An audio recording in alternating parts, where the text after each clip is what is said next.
Era uma vez, numa pequena cidade, às margens da floresta, uma menina de olhos negros e louros cabelos cacheados, tão graciosa quanto valiosa.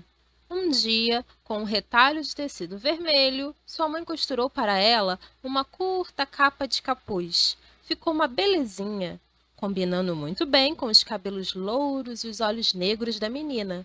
Daquele dia em diante, a menina não quis saber de vestir outra coisa, senão aquela, e com o tempo, os moradores da vila passaram a chamá-la de Chapeuzinho Vermelho.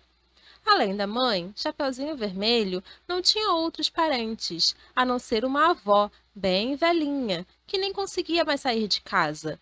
Morava numa casinha, no interior da mata. De vez em quando, ia lá visitá-la com sua mãe, e sempre levavam alguns mantimentos.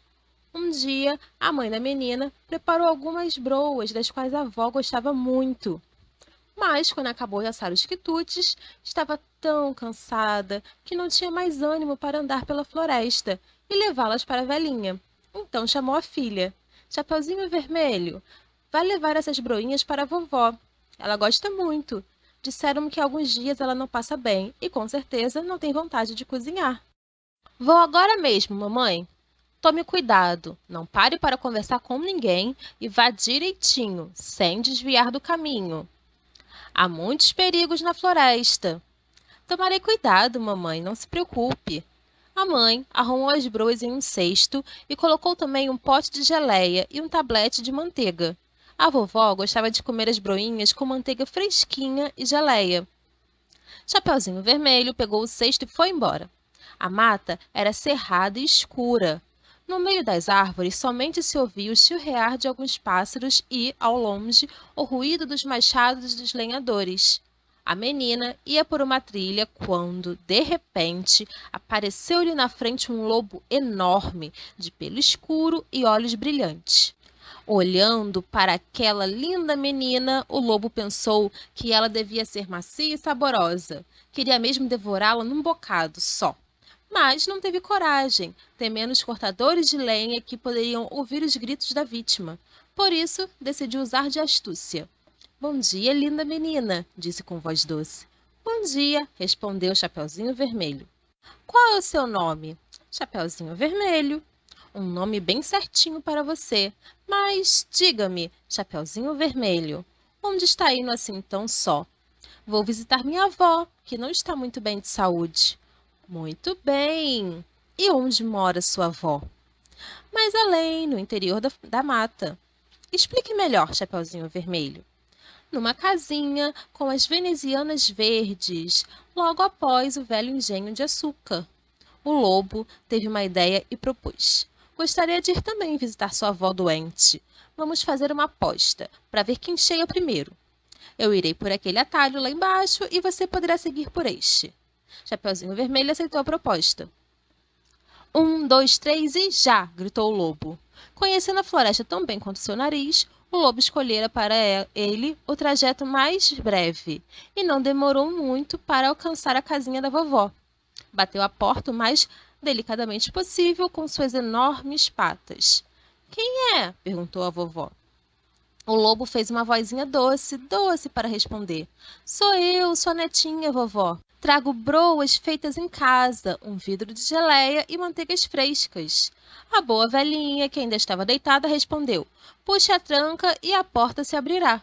O lobo entrou, chegou ao meio do quarto com um só pulo e devorou a pobre vozinha, antes que ela pudesse gritar. Em seguida fechou a porta, enfiou-se embaixo das cobertas e ficou à espera de Chapeuzinho Vermelho. A essa altura, Chapeuzinho Vermelho já tinha esquecido do lobo e da aposta sobre quem chegaria primeiro, lá andando devagar pelo atalho, parando aqui e acolá. Ora era atraída por uma árvore, carregada de pitangas, ora ficava observando o voo de uma borboleta, ou ainda um ágil esquilo. Parou um pouco para colher um maço de flores do campo. Encantou-se ao observar uma procissão de formigas e correu atrás de uma joaninha. Finalmente chegou à casa da vovó e bateu de leve na porta. Quem está aí? Perguntou o lobo, esquecendo de disfarçar a voz. Chapeuzinho Vermelho se espantou um pouco com a voz rouca, mas pensou que fosse porque a vovó ainda estava gripada. É Chapeuzinho Vermelho, sua netinha. Estou trazendo broinhas, um pote de geleia e manteiga bem fresquinha. Mas aí o lobo se lembrou de afinar a voz cavernosa antes de responder. Puxe o trinco e a porta se abrirá. Chapeuzinho Vermelho puxou o trinco e abriu a porta. O lobo estava escondido, embaixo das cobertas, só deixando aparecer a touca que a vovó usava para dormir. Coloque as broinhas, a geleia e a manteiga no guarda-comida, minha querida netinha, e venha aqui, até minha cama. Tenho muito frio e você me ajudará a me aquecer um pouquinho. Chapeuzinho Vermelho obedeceu e se enfiou embaixo das cobertas, mas estranhou o aspecto da avó. Antes de tudo, estava muito peluda. Seria o efeito da doença? E foi reparando. Ô, vozinha, que braços longos você tem? São para abraçá-la melhor, minha querida menina. Ô, vozinha, que olhos grandes você tem? São para enxergar também no escuro, minha menina. Ô, vozinha, que orelhas compridas você tem? São para ouvir tudo, queridinha. Ô, vozinha, que boca enorme você tem? É para engolir você melhor. E assim dizendo, o lobo mau deu um pulo e, num movimento só, comeu a pobre da Chapeuzinho Vermelho. Agora, realmente satisfeito, resmungou o lobo, estou até com vontade de tirar uma soneca antes de retomar o meu caminho. Voltou a se enfiar embaixo das cobertas. Fechou os olhos e, depois de alguns minutos, já roncava. E como roncava! Uma britadeira teria feito menos barulho. Algumas horas mais tarde, um caçador passou em frente à casa da vovó. Ouviu o barulho e pensou: olha só como a velhinha ronca. Estará passando mal? Vou dar uma espiada. A porta abriu, chegou perto da cama e quem ele viu? O lobo, que dormia como uma pedra, com uma enorme barriga parecendo um grande balão. O caçador ficou bem satisfeito. Há muito tempo estava procurando esse lobo, que já matara muitas ovelhas e cordeirinhos. Afinal, você está aqui, velho malandro. Sua carreira terminou. Já vai ver. Enfiou os cartuchos na espingarda e estava pronto para atirar. Mas então lhe pareceu que a barriga do lobo estava se mexendo e pensou: aposto que este danado comeu a vovó, sem nem ter o trabalho de mastigá-la. Se for isso, talvez ainda possa ajudar. Guardou a espingarda, pegou a tesoura e bem devagar, bem de leve, começou a cortar a barriga do lobo ainda adormecido. Na primeira tesourada, apareceu um pedaço de pano vermelho. Na segunda, uma cabecinha loura. Na terceira, Chapeuzinho Vermelho pulou para fora. Obrigada, senhor caçador. Agradeço muito por ter me libertado. Estava tão apertado lá dentro, tão escuro. Faça outro pequeno corte, por favor, assim poderá libertar minha avó, que o lobo comeu antes de mim.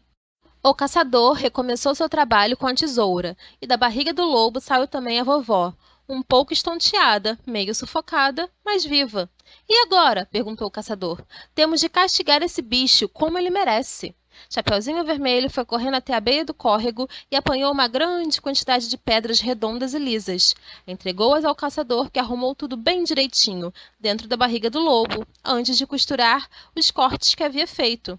Em seguida, os três saíram da casa, se esconderam entre as árvores e aguardaram. Mais tarde, o lobo acordou com um peso estranho no estômago. Teria sido indigestão a vovó? Pulou da cama e foi beber água no córrego, mas as pedras pesavam tanto que, quando se abaixou, ele caiu na água e ficou preso no fundo do córrego. O caçador foi embora contente e a vovó comeu com gosto as broinhas. Chapeuzinho Vermelho prometeu a si mesmo nunca mais esquecer os conselhos da mamãe.